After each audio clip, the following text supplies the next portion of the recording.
ඕගොල්ලෝ කවුද? ඕගොල්ලෝ කොහෙන්ද? මේ ඕගොල්ලෝ මේ අර මල්ලි ඔයගොල්ලෝ කොහෙන්ද? ඔයගොල්ලෝ මොනවද කරන්න කියලා සමාජ මාධ්‍යයේ වීඩියෝ එකක් සැරිසරනවා දැන්.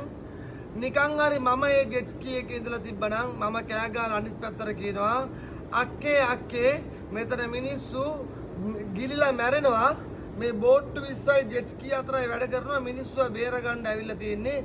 තාප්ප වතුරට ගිල්ල නම් කඩන් ඇටේ කියලා මම නිකන් හිතනවා. ඒ ඉන්න මිනිස්සු බේරන්න තමයි ආවේ කියලා කියනවා.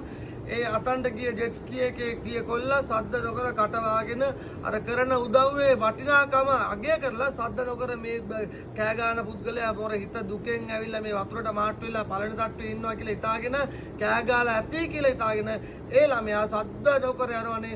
ඒ ළමයාගේ වටිනාකම එතන තමයි තියෙන්නේ. කරන උදව්වෙන් කිසිම දෙයක් බලාපොරොත්තු නැතුව කරපු උදව්වක්.